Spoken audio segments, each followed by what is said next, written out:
What's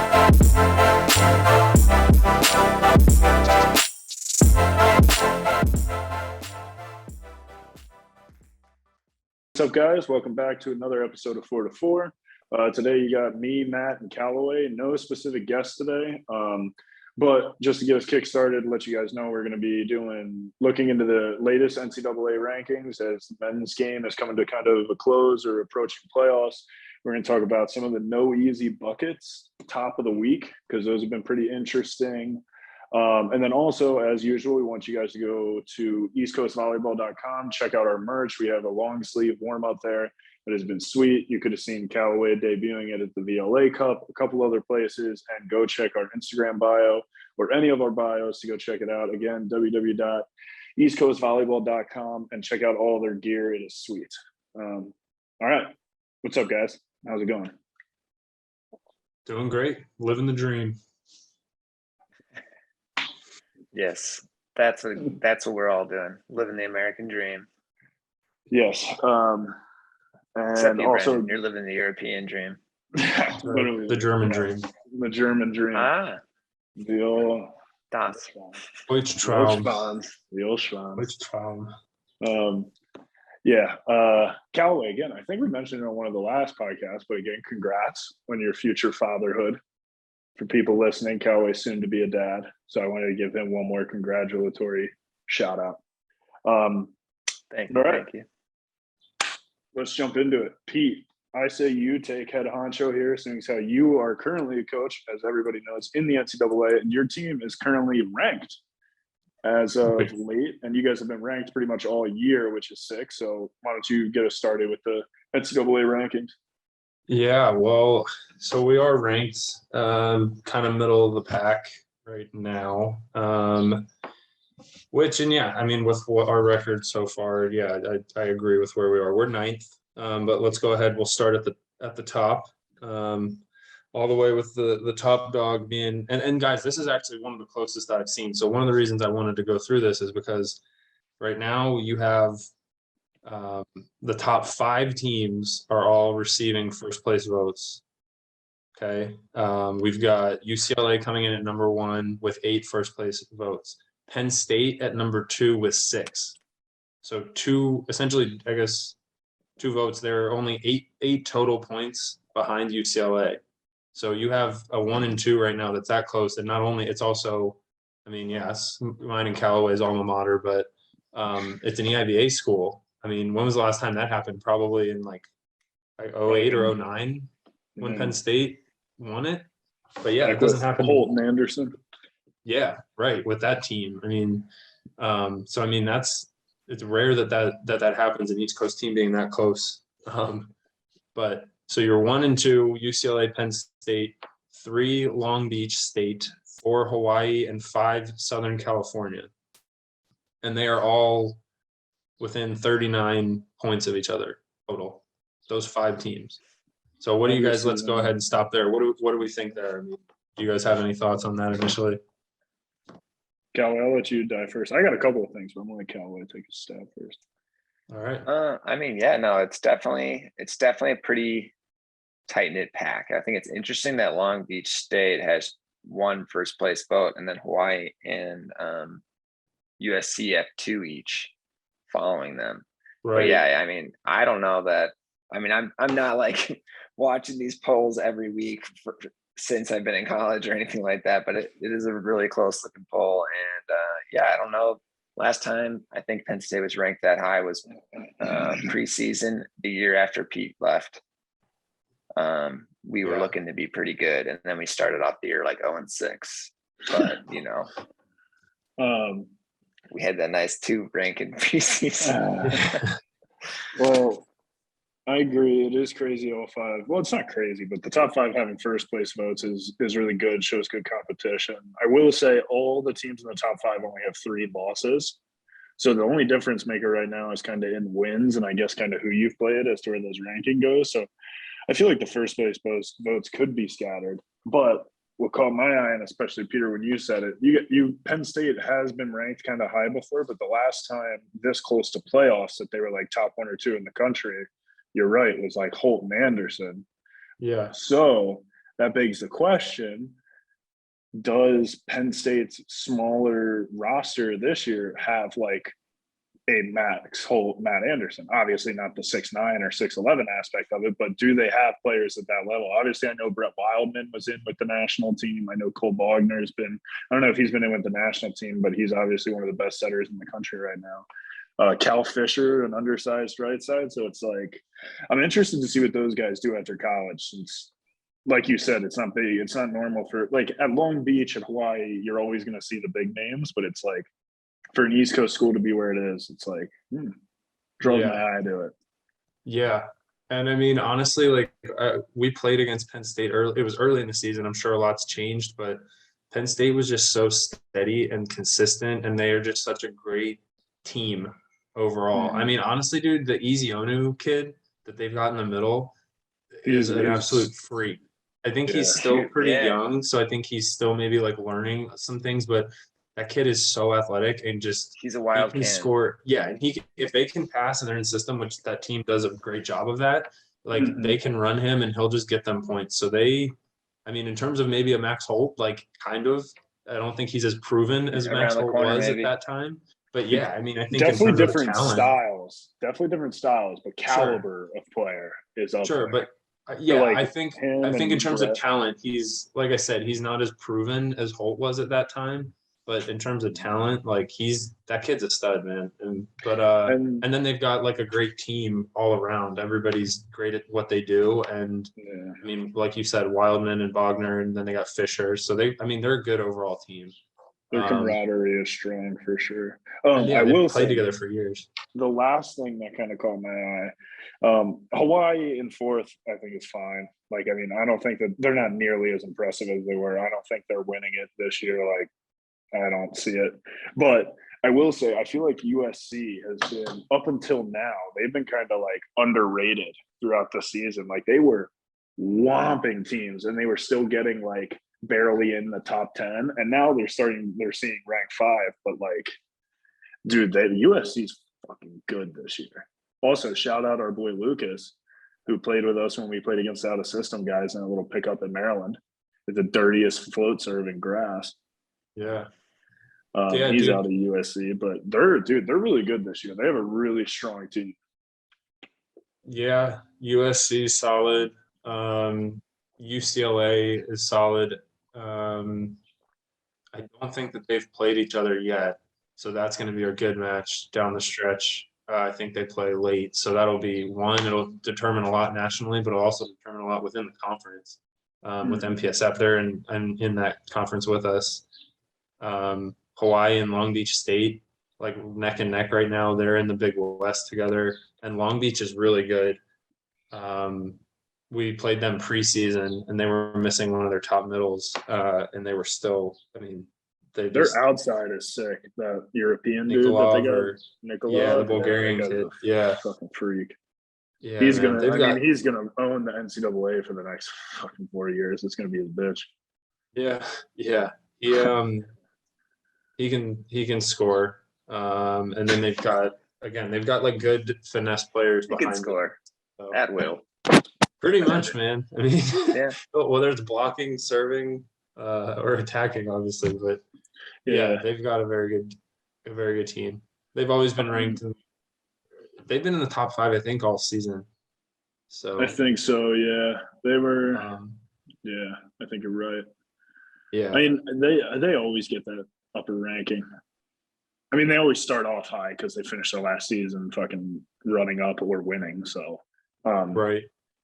All right, moving into the next group is 6th place UC Santa Barbara, 7th Pepperdine, 8th Ball State, 9th Grand Canyon, 10th San Diego. Yeah, I think that's. I feel like it's pretty. Is Ball State that good? Is Ball State ahead of you guys? Would you give them the 8? I didn't. With what they've done this year, yeah. They've had a lot of wins, but didn't they? They only have 2 losses, but weren't there losses to like teams they shouldn't have lost to? I can't think of who their losses were. I know that they did beat Hawaii once. Hawaii had a lot of like guys I think out for whatever reason, but Ball State did beat them. So I mean, I think Ball State, they only have 2 losses for the whole year, and they have Yeah. had they've been playing MIVA competition as well, which is pretty solid. So like, I think they've been tested enough that, I think that you could make the case to bump them up a little bit higher maybe, but also we've also played against Santa Barbara and Pepperdine, and Santa Barbara is so steady. They don't have like, they have hardly any like physicality, but they just don't make mistakes. They're so scrappy. They control the ball like crazy, and they're smart. Like they're a very good team. So Santa Barbara, I definitely think should be there. Pepperdine is also good. I think they're Pepperdine's really, yeah, Jalen's out there. They've been really up and down all season. They are winning matches that like I thought would be a lot closer, and they're smoking teams, but then they're like going 5 sets with like a team that I don't think would even be in like their realm. So they've been really balancing. Well, I think, wasn't it them that they just lost to in 5 to McKendree? Yeah. But I mean, McKendree's again, solid though. Yeah, they are. But on paper, like Pepperdine should beat McKendree. I agree. But again, that's why sports is awesome, right? Like it's not about what's on paper. Yeah. It's about who shows up to play tonight. That's right. Let's throw in more cliches. That's just gambling addicts. Gambling addicts would love if it was just true. Josh Eisenberg will tell you it's partially also what's on the paper. Yeah. I mean, that obviously helps. But I mean, this has just been like a pretty crazy season. Everybody's beating everybody, it looks like, and we'll kind of use that to transition into the next little group. But the last grouping here: Loyola Chicago at 11, Lewis at 12, Irvine 13, Stanford 14, NJIT 15. Stanford made that jump in because over the weekend, they beat UCLA, who was ranked number 1. So that really shook things up. I think there's a lot of teams, like Brandon, to your point, that have had some interesting losses this year. So for whatever reason, I mean, I think it's mostly just the competition's gotten better. But I mean, I think that's why this year especially would be fun to go ahead and do some sort of brackets like that, man, to fill that out, because who knows what's going to be happening come late April, May. Yeah. So, well, good point, Peter. Speaking to that, since we talked about this before, if you're listening, be ready. We're going to put out like a PDF or something like that, or we're going to try to find a way pretty easy to fill one out. We're going to make a bracket for people to fill out. We may do a giveaway with one of our shirts, one of our merch as a giveaway for whoever wins the bracket challenge. So keep your eyes out for when we post that for the men's NCAA playoffs, which will be sick. But back to it. Good little plug there, Pete. Nicely done. UC Irvine too. It's hard for me to watch matches over here because obviously the time change, but also like schools like Penn State, Long Beach, places like that use ESPN Plus. I can't even get it over here. I have to pay like a stupid ass subscription, and it's more expensive for like the Euro subscription, I think, or something like that. So I get a lot of the highlights and stuff I've been going through, but UC Irvine's another one of those that was like Pepperdine. It's like they're a really solid and physical good team, but they're like winning. They're like just so many hills and valleys. Yeah. I think what I'm seeing too, man, is it is really different being in like the MPSF, Big West. Like you're just challenged pretty much every single night that you're playing. I mean, you can see that in the records too. Like you see Ball State, who's only lost 2 matches, and then there's like UC Irvine, who's lost 9 matches, but they're only a few ranks behind them. But like UC Irvine, every single night is playing insane competition. Right. Yeah, I mean, that's like you look at all the teams too that are getting votes, like not in there. I mean, Ohio State, Lincoln Memorial, BYU, Cal State, Northridge, and then McKendree.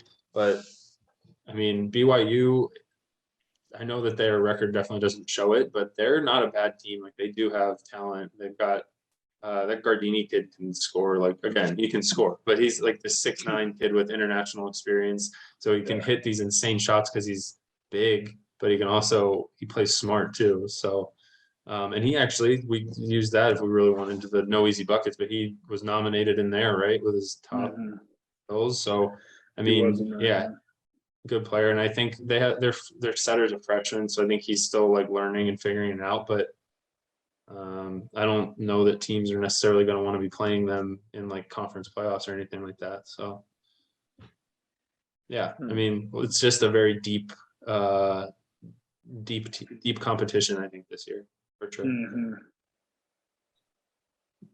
But Kelly, you NJIT, still alive over there?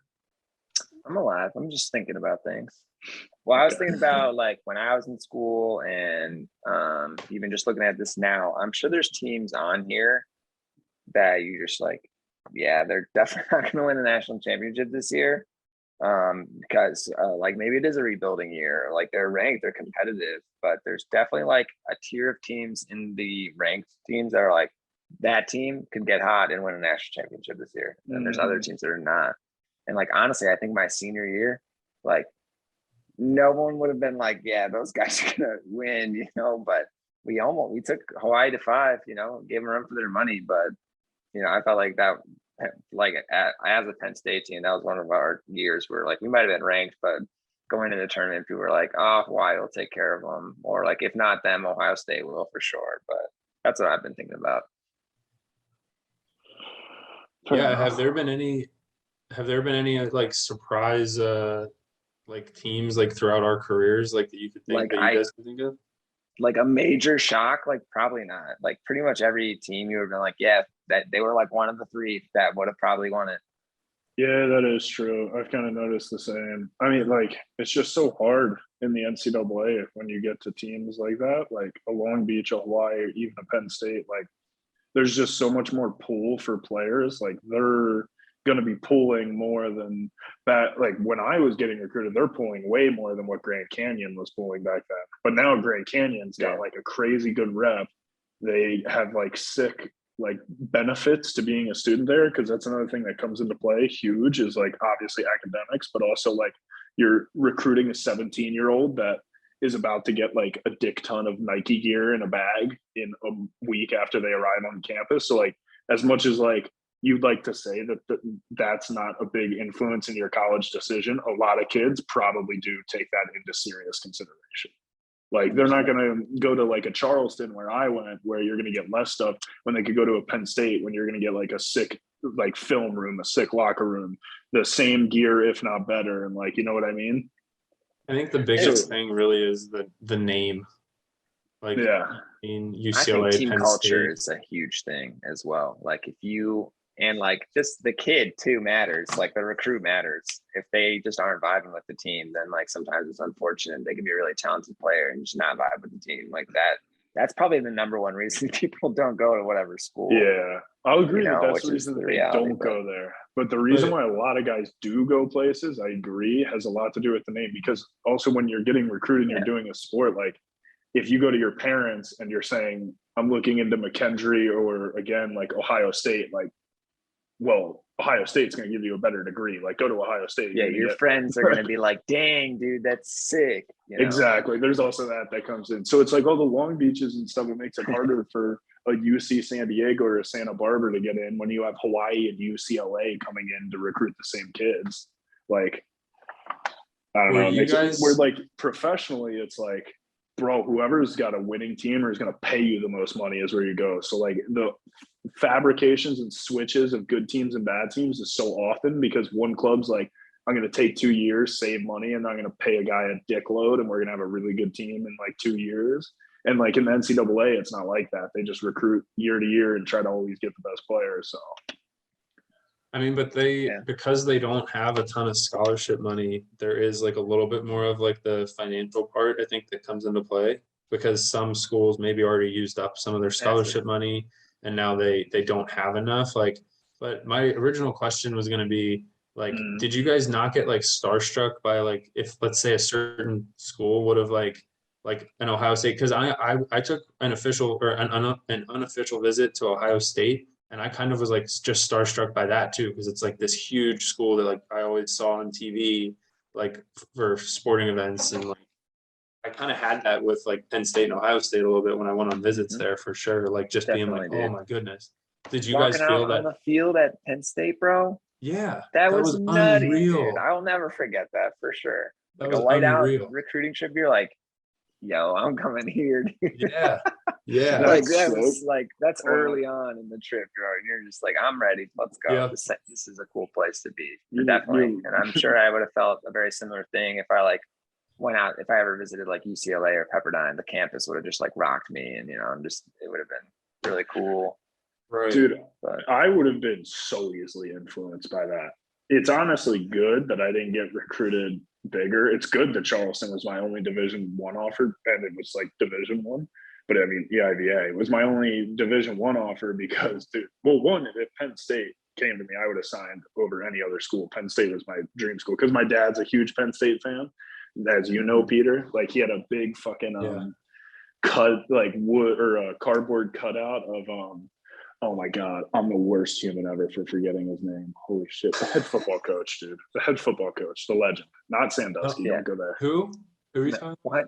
You went there. Who are you Dude, talking about? The legendary football coach at Penn State. You don't know Joe Pa's name, bro? Joe Pa. Fucking Christ. Oh my God. My dad just had like wanted this, to- I know what you guys I'm are leaving. doing. I I'm was leaving this pissed. podcast. And like I was being huge, an I a-hole. was I'm a sorry, Penn Brandon. State football fan too. But yeah, he had like a cutout of Joe Pa. He used to wear Penn State gear everywhere. We were playing football when I was younger. Like we got little Penn State jerseys and stuff. So like I was always all about Penn State, but I didn't get offered there. Pav missed out. But yeah, I would have easily, dude. And if I would have gone like somewhere like UCLA and gone on a visit, I may have even said like screw Penn State, just because screw the Coles. Yeah, I mean, like for sure. Like you'll go. I mean, Yo, hold on. like you'll go visit somewhere. My God. And you'll Hold on. What's happening? Oh my goodness. There's a massive spider. Ooh, German spider, yeah. Yo. I'm so happy this is happening in the middle of the podcast. This is great. Oh my! Did I gotta you get cover it? my address. Should let it bite you, Look bro. at You that might get, like, thing. Okay, Dude, that's he's a baby, bro. Oh, not when he's crawling on the wall next to you. He was giant. My God. right, well, Okay, for back to everyone- But it's like when you're this close to it, for everyone freaking that, big, man. that is not watching, Brandon did in fact get the spider. So don't worry, everyone can rest assured. Oh man, We're all Sleep soundly. Thank you, Brandon. my God.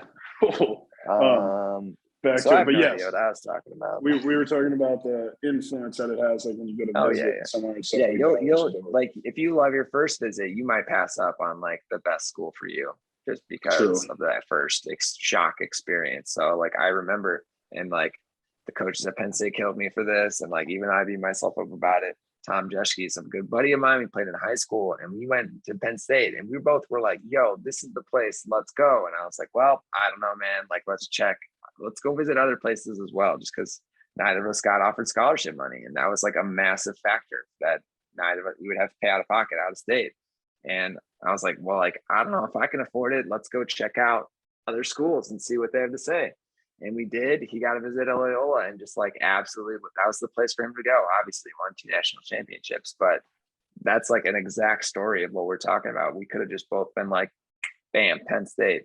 We probably would have done all right there too, all together. But True. I'm glad you But went to also, Penn State, like- Callaway, for the record. hey, thanks, man. I You're like, don't I wish it know. was Tom, but you're cool too. I wouldn't have been playing, dude. It would have been Ron and Tom. Uh, Can you imagine that as a team? It would be pretty dirty, bro. Yeah, just Player of the year oh and my outside of God. the year. I don't know how it was for you guys, like when you didn't get scholarship at Penn State. I mean, I got some scholarship at UC, but at the beginning, my athletic scholarship wasn't very high. I got it raised after my freshman year to like a pretty solid number. But like, I know a lot of schools that don't have as much scholarship sell a lot of academic. Like you can get a ton of academic scholarship. So like, I mean, maybe I guess at bigger schools it's a little bit harder, or at least at better schools. Actually, Like I at a think Harvard, Penn State's you're a not gonna get help particularly with hard school to academic. get academic. I don't think they It have is. like It is the harder typical. to get into. I don't think they have the typical like academic scholarships you're talking about. Like I also remember all the like literally every other volleyball school I went to, like George Mason, Ball State, Ohio State. They like I just like had money for academics for some reason. I was like, I'm not even that smart. My like scores aren't that good, but because of like the SAT score, it got me like X% at George Mason. And I was like, dang, that'd be sick if I could get that at Penn State, but no such luck. Yeah, that was a big thing for me at UC was I got a ton of academic and then I got the little bonus athletic on the side. And there was like 2 grants that I was going to get too. I was like, man, I'm not paying a crazy amount for this. Yeah. And I mean, Peter was like in my whole recruiting process. He can tell you, Peter like made the decision for me. Not actually, but all right, Brandon, you're I going was here. like, wait, really? you kind of did. You sold me at the end. Yeah, I mean, and you were on you my regret first it? visit to Charleston. Yeah, every day of my life. No, I'm just kidding. Damn it. Yeah. My bad, Brando. No, I definitely don't. All right. Well, that was a long-winded tangent, but basically I brought that all up because there's 5 first place teams here, or 5 teams that got first place votes. And I think that's unique. And I think this is probably one of the years that there's a lot more teams on this list that I would say are a contender for a national championship. Yeah. I agree. I'm still It's strong gonna be on an interesting USC train. I still think USC is super underrated.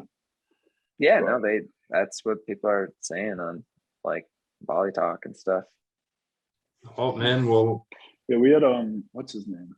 Somebody messaged me about it. Oh, Francis Becknell. Yeah, he messaged me about it, and he was like, "Why is everybody underrating USC?" Or he messaged 4 to 4 about it, and I was like, "Dude, I know." well, I mean, hey, only time will tell, dude. It's gonna be a crazy like, end of the season. It's Where gonna be a do we fun one, march? yeah. It's gonna be a crazy rest of March, April, and May for sure. It is gonna be crazy, dude. Because I can see Buckle you up your guys too. seatbelts, ladies and gentlemen.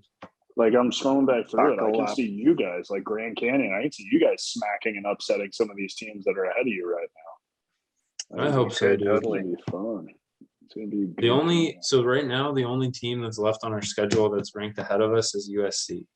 We have them twice at home for our last 2 matches of the season. So those should be good matches. We have, we finish up. We play Tuscaloosa this weekend, and then we play Concordia at Concordia, and then we're at home against Stanford and home against USC. So.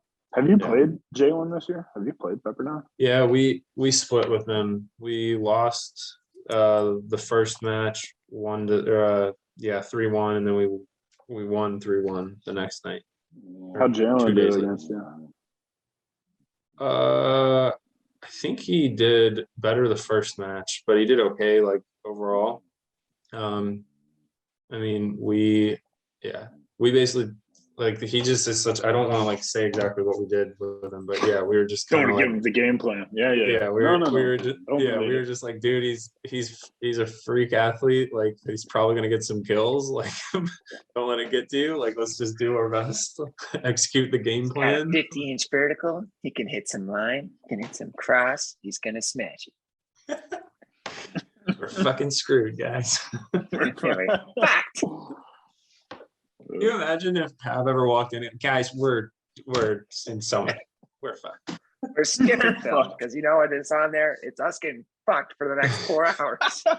Dude, the Michael Scott like quote where I just gotta put on a brave face and be their leader. We are screwed. It's over. Wasn't it? Who was it? It was a friggin' why am I blanking on his name? For now, Brandon can be a dick to me. Sandusky. Eisenberg, right? Yeah. When he told the story about Aaron, where he was like, guys, he's not that good, but we'll be able to get him. He's just human. And then he hits the shot and he goes, guys, my fault. It was Josh. Yeah, it was. Yeah, that was one of the funniest stories I've freaking heard. Yeah, but. dude, when he was like, put up a triple, I'm going to dig the shit out of this cross. He was like, Aaron hit a 3-foot line cross. He was like, right, bounce it more cross. Dick above the net. This man. For those of you that haven't heard that episode, go back in the archives and find it. Man. Yeah, that was entertaining. Josh Eisenberg says was good. All right, well, let's do these no easy bucket things. Yeah, I feel like we wrapped up that segment pretty well. So I agree. The old rankings. All right, next we're gonna get into Noezy buckets, top 3 of the week. So if you guys don't know, Dustin Watten and Noezy buckets have been doing these sick top threes. He's been getting a lot into the college game with all of his Noezy bucket athletes and stuff. So he's watching a lot of those. He's been making team of the weeks, all this other stuff. But his top threes have been pretty sick, and he's been getting really good ones. So we thought it would be cool to kind of go through and pick some of our favorites, or say what was worthy of the top 3 and what may not have been. So Pete, I'm gonna start on sets, if you're cool with that. That works with me. Let me pull it All right, up. Yeah, first one, we had What the about me, Jesse. bro? You can't even watch them, can you? You No. pre-watched them. I watched them already. The first set, we had Jesse Elzer from TWU in Canada, which I love that Dustin's been posting a bunch of these Canadian teams because they're insane, and I feel like they don't get a lot of screen time in the US. Yeah, dude. Or any screen time for actual games. But next one was Cole Power, UC Irvine, with a little one-handed back row dish, also dirty. And number 3 was Ball State, tight to the net, one-handed flick behind to the back row. This one, the third one kind of pissed me. Libero, right? Yeah, Oh, why number did you 2 is go? Libero. Go ahead. Number 3 kind of pissed me off because the right side was like he messed up his footwork coming into that, and it was a beautiful one-hand save, and it was kind of a long distance set, and he was back row, so he had so much easy adjustability. The fact that his feet went wrong and then he had to jump wide, I was like, dude, you got to be ready. It takes away from the set. I'm with you. It does, yeah. Even though the set was disgusting, I'd say was a good set. The number 1 was sick. I love. Like number I said, 1 I love is the sick, Canadian. and it's so, dude, like, people don't realize how difficult that is to pull off in match. Like, the amount of times someone on my team's like just tried to pull that shit in practice and the guy wasn't paying attention at all. I'm like, this never works. So when I see it in a match, I'm like, yo, that was actually really insane. That's really insane that they managed. This one was nice because the guy just had a good step close, which is why I'm actually not going to vote for that one. But I feel like they're just so much more camaraderie. Like, I feel like also when you're at the higher level, like, it's just expected that you need to be ready for shit like that. Like, we've been getting more creative in our practices, and I've done it a lot in our practices now, and it's really fun to do. But the first one, it's also impressive that outside, like, obviously it's a high level, but his hands were incredibly clean, like, coming out of that. But I would 100% say number 2 was the sickest one. That UC Irvine Libero one-hand flick while, like, stumbling, came out super clean, damn near tempo, and, like, in great location.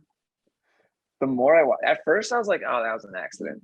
And then I, like, watched it again, and I was like, no, he absolutely tried to do that, and he absolutely nailed it. And then I really thought about it, and I was like, there's a lot of moving pieces there, and he just absolutely crushed the whole thing. And I was like, that's the one. That's like, it was definitely an emergency move, but, like, once he made that decision, it was pot committed, and he knew what he was doing. And also, shout out to Chesko. He said Chesko Sani, that the big outside for UC Irvine, Maryland guy. Shout out, Pete. Sorry, I'm gonna go with number 1. I think they were all pretty solid, but number 1, he's you had to go against the grain. You couldn't just agree. Yeah, I did, because this is why there's so many problems internally with 4 to 4. It's because you hate us. You can never, man, just airing our dirty laundry now. No, everybody knows that we're fighting and we hate each other in the backstage. Oh man, no, man, that's not a setter. He doesn't get setting reps. That's just he's doing that on his own. He's creative. I like it. I'm gonna go with number 1. Fun. Clean, good fun. Good family fun. Good family fun. All right, let's do blocks next. First one, Max Rosenfeld, Hawaii, with the Kong block on Lewis's big middle. That was the first one. Second one was Connor Campbell, UC Irvine, shit housing a guy on pipe. And then Andrew Deerdorf from St. Francis, big roof on the right side. Hey, Andrew Deerdorf. Oh, wait, this one's 5. And we also got Chesko Sani. Yep, good move from the pin, housing the right side as well. Oh, Noezy lied to us. I thought it said top 3 it says top 3 on the little screen title on the thing, but there's 4 in there. Dustin, what's going on? I didn't even see that then, dude. Math is hard, all right? All right, well, let's get into these. Callaway, first one was Max Rosenfeld from Hawaii. I know you had a little bit to say about that when we were talking. Well, no, I mean, it's a good block. It's a good block. It's a really good reach. I just think that it was a really, like, the swing helped him out as much as he possibly could. So good reach, bad swing. So that's not it for me. Number two, I really want to vote for number two because I think just like housing a Bic it's one of the more difficult things to do, I think, honestly, because there's so much court to swing at when you're on a good Bic. So I love catching one of those, but also a huge shout out to my boy over at St. Francis. He's one of the pipeline guys. So Andrew Deerdorf. He got Mr. up. Deerdorf. A nice block. He's a beast, dude. He's a good player. So I want to weigh in on the number one a little bit too. I agree. I think it's like some freak athleticism. Any Kong block with that big of a reach is good and impressive. And like, I think the reason why it gets a big highlight is because it looks so bizarre and it looks so insane to do. But in reality, in a game, 90% of players have probably reached for Kong blocks like 100 times and they've maybe gotten one. So like there's a big amount of luck that comes into some of those Kong, unless like I've seen ones where guys, especially in the pro level, where they're up and their heads are up and they're like waiting to see where the ball is going to go. And then they'll do like a big reach like that. I'll say it has some skill. This one definitely has skill too, but he's even too far. Like he's not in front of the middle where he should have been. So his was almost more of like, he messed up and he had to make a bit of an emergency move to save it. So it's like that kind of takes away a little bit from the block for me on the first one. Is that like his approach was not right for the middle. He wasn't lined up with, again, the reach is impressive, but it's kind of like the last one, how it kind of screws it up because you see the other errors in it. I'm going with Chesko. He makes a good move with his hands to the inside. I like it. You can tell he knew what was up. I agree with that one. I wanted to go with Chesko too, especially with the one-step close. It wasn't some big swing block. It was one-step close, a good jump, a good reach in, good read. He got over and then took away. Yeah, deceived good business. Well. So I'm going with Chesko. We had two Chesko, one pipe. I like both though. All right. Now we got kills of the week. Last one. We got Gardini from BYU with the kind of quarter Ingapeth kind of idea. Smooth with the slide afterwards. Very smooth. We had Toby out of Penn State banging the kid in the face from Ohio State. It's probably always nice for Penn State. And Nigel Nielsen out of Winnipeg blowing a guy up from pipe in the back row, exploding him. So I already know where mine is. Yes. I think I'm gonna go for the first one actually. I really like unorthodox swings and just volleyball going in that direction.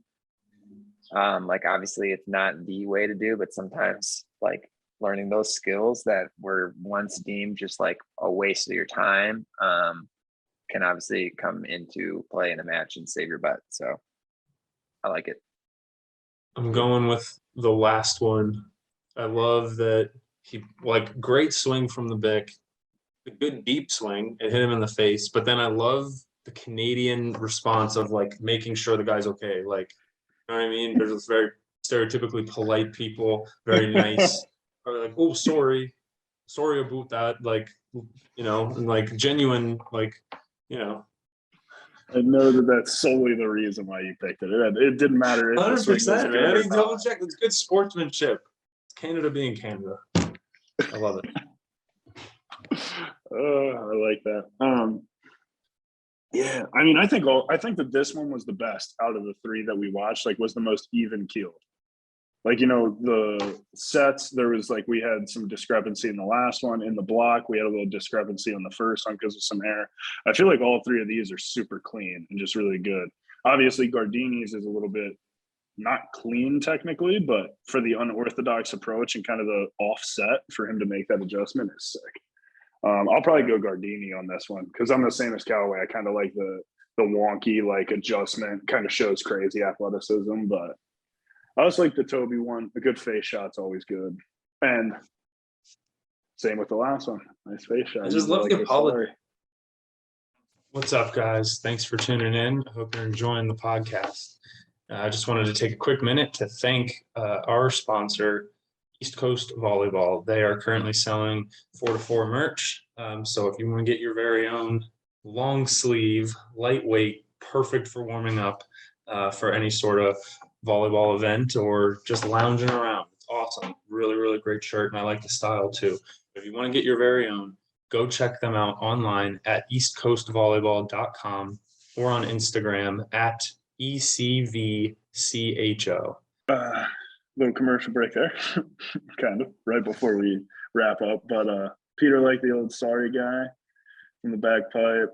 Yeah, like I said, I'm with Callaway on the Gardini. I kind of like the unorthodox, but I will say now I've watched it like 15 times over because I just had it playing while we had the little break. The one with Toby out of the middle is a very good swing.